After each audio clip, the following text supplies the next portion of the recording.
వీక్షకులందరికీ నమస్కారం. ఫిబ్రవరి మాసంలో మీకు ఏ విధమైనటువంటి గ్రహస్థితి కలగబోతూ ఉన్నది అనేటువంటి విషయాన్ని మనం ఈ వీడియో ద్వారా క్లుప్తంగా తెలుసుకునేటువంటి ప్రయత్నం చేద్దాం. జనవరి నెలలో సంక్రమించినట్టే ఫిబ్రవరి మాసంలో కూడా పంచగ్రహ కూటమి, షడ్గ్రహ కూటమి సంభవించడానికి కూడా అవకాశం ఉన్నది. అయితే ఈసారి మకరంలో కాకుండా కుంభరాశి యందు ఈ పంచగ్రహ కూటములు ఇవన్నీ కూడా ఏర్పడబోతూ ఉన్నాయి. అలాగే ఫిబ్రవరి మాసంలో ఉండేటువంటి గ్రహస్థితిని గనక మనం ఒక్కసారి గమనిస్తే మిథున రాశి యందు గురుడు సంచరిస్తూ ఉన్నారు.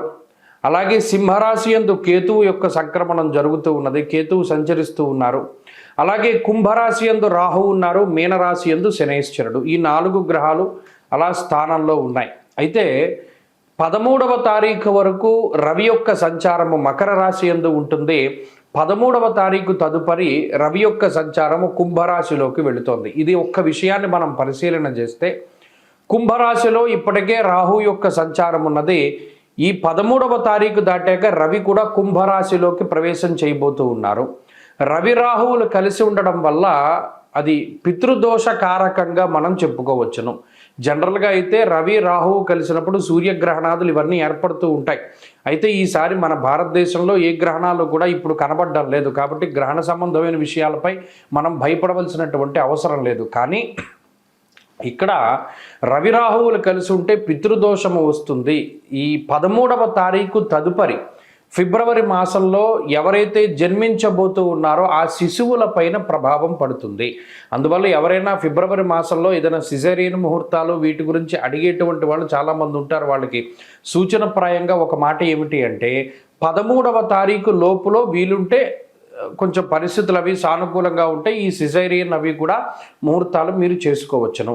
13 దాటిన తర్వాత రవి రాహువుల యొక్క కలయిక వల్ల పితృదోషం అనేటువంటిది ఏర్పడుతూ ఉన్నది. అలాగే ఈ పంచగ్రహ కూటములు, దేశారిష్ట యోగములు ఇవన్నీ ఏర్పడుతున్నాయి కాబట్టి అది కొంత జాతకం మీద ప్రభావాన్ని చూపెడుతుంది. కాబట్టి ఆ విషయాన్ని దృష్టిలో పెట్టుకోవాలి. మరీ కాంప్లికేట్ అయిపోతే మాత్రం అంటే ఈ లోపులోనే చేసేసుకోమని కాదు. ఏమన్నా అవకాశం ఉంటే మీకు అవకాశం ఉంటే 13 లోపులో ఈ సిజేరియన్లు ఇవన్నీ కూడా చేయించుకోవడం ద్వారా పితృదోషాదులు రాకుండా ఉంటాయి. ఇది ఒక ప్రధానమైన విషయం. ఇది మీ ఆరోగ్యాన్ని బట్టి ముందుకు వెళ్ళండి, దీంట్లో ఇబ్బంది ఏం లేదు. ఇంకొకటి ఏంటి అంటే శుక్రబుధులు కూడా కుంభరాశి అంతే సంచరించబోతూ ఉన్నారు. అంటే ఇక్కడ 4 గ్రహాలు, రాహుగ్రహము, రవిగ్రహము, శుక్రగ్రహము, బుధగ్రహము, వీటితోటి చంద్రుడు కలిసిన లేదా ఈ మాసం చివరిలోనే కుజుడు కూడా కుంభంలోకి వెళ్ళబోతూ ఉన్నారు. ఈ 5 గ్రహాలు వెరసి చంద్రుడితోటి కలిపి షడ్గ్రహ కూటమి కుంభరాశిలో ఏర్పడబోతూ ఉన్నది. కాబట్టి ఈ గ్రహస్థితి వల్ల ఈ మాసంలో అటు దేశకాలమాన పరిస్థితులు ఎక్కువగా ప్రభావితం చెందబోతూ ఉన్నాయి. దేశారిష్ట యోగం అనేటువంటిది పట్టబోతూ ఉన్నది. ఎందుకంటే అటు కుజరాహువుల యొక్క కలయిక, అలాగే రవి రాహువుల యొక్క కలయిక ఇవన్నీ కూడా దేశారిష్ట యోగాలుగా చెప్పబడ్డాయి. ఈ సందర్భాల్లో ఎక్కువగా అగ్ని ప్రమాదాన్ని సూచించేటువంటి విషయాలు, అలాగే వాయుతత్వ రాశి యందు ఈ గ్రహస్థితి ఏర్పడుతూ ఉన్నది. కాబట్టి అతి వేగంగా వీచేటువంటి గాలుల వల్ల కానీ లేదా గాలి ద్వారా స్ప్రెడ్ అయ్యేటువంటివి ఏమైనా ఉంటే గ్యాస్ ద్వారా వచ్చేటువంటి విపత్తులు లేదా అగ్ని సంబంధమైనటువంటి విపత్తులు, వాయు సంబంధమైనటువంటి విపత్తులు ఏర్పడడానికి అవకాశం ఉంటుంది. కాబట్టి ఈ మాసమందు చాలా జాగ్రత్తగా ఉండడం ఇది దేశారిష్ట యోగం కాబట్టి చెప్పదగినటువంటి సూచన. ఇక ఈ గ్రహస్థితి ద్వారా మీ రాశి ఫలితం ఏ విధంగా ఉందో మనం ఇప్పుడు తెలుసుకుందాం.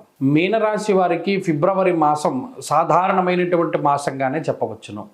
కారణం ఏమిటి అంటే జనవరి నెలలో లాభస్థాన స్థిత పంచగ్రహ కూటమి తాలూకు కొంత శుభ ఫలితాలని అనుభవించినటువంటి మీనరాశి వారు ఇప్పుడు వ్యయస్థానమందు పంచగ్రహ కూటమిని అనుభవించాలి. ఇది ఒకంత ఇబ్బందికరమైన విషయం. 13వ తారీఖు వరకు ఉన్నటువంటి గ్రహస్థితి చాలా అత్యద్భుతంగానే ఉంటుంది. ఇంకొక గొప్ప విషయం ఏంటి అంటే దాదాపుగా ఈ నెలంతా కూడా కుజుడు మీకు లాభస్థానంలో మిమ్మల్ని కాపాడేటువంటి స్థితిలోనే ఉంటారు. ఇది ఒక మంచి విషయం. ధైర్యం ఏకాదశగతే కుజే అన్నది శాస్త్రం. 11లో ఉన్నటువంటి కుజుడు దేన్ని ఎదుర్కోవడానికైనా చాలా సిద్ధంగా. చూడండి, ఒక యుద్ధంలో సైనికుడు ఉంటాడు, వాడు ఎవరినైనా కొట్టడానికి రెడీగా ఉంటాడు. ఆ రకంగానే ఈ కుజుడు లాభస్థానమందు దేన్నైనా ఎదుర్కొనగలిగేటువంటి సత్తాన్ని కలిగి ఉండేలా చేస్తాడు. రవి కూడా లాభస్థానంలో 13వ తారీఖు వరకు చాలా యోగ్యమైనటువంటి ఫలితాలను ఇస్తారు. అర్ధంచ స్వకులాచార, గృహలాభ, శుభోజనం అన్నీ మంచిగానే చెప్పుకుంటూ వచ్చారు.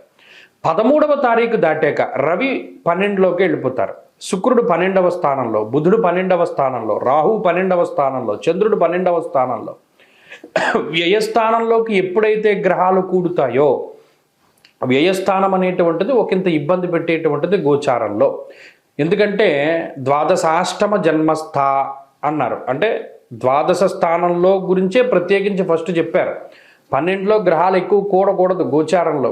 కూడితే ఏమవుతుందండి? స్వస్థాననాశనం చైవ, ఆరోగ్యాన్ని కాపాడుకోవాలి, అనవసరమైన ప్రయాణాలు చేయకూడదు, అనవసరమైన ఖర్చు పెట్టుకోకూడదు, అనవసరంగా ఉద్యోగాన్ని వదిలిపెట్టకూడదు, లేదా అనవసరంగా నిందారోపణలు చేయకూడదు, ఎవరైనా మాట్లాడుతూ ఉంటే మౌనంగా వినాలి అనేటువంటి విషయాలన్నీ మీరు జాగ్రత్తగా దృష్టిలో పెట్టుకుని వెళితే ఈ గ్రహస్థితి నుండి బయటపడతారు.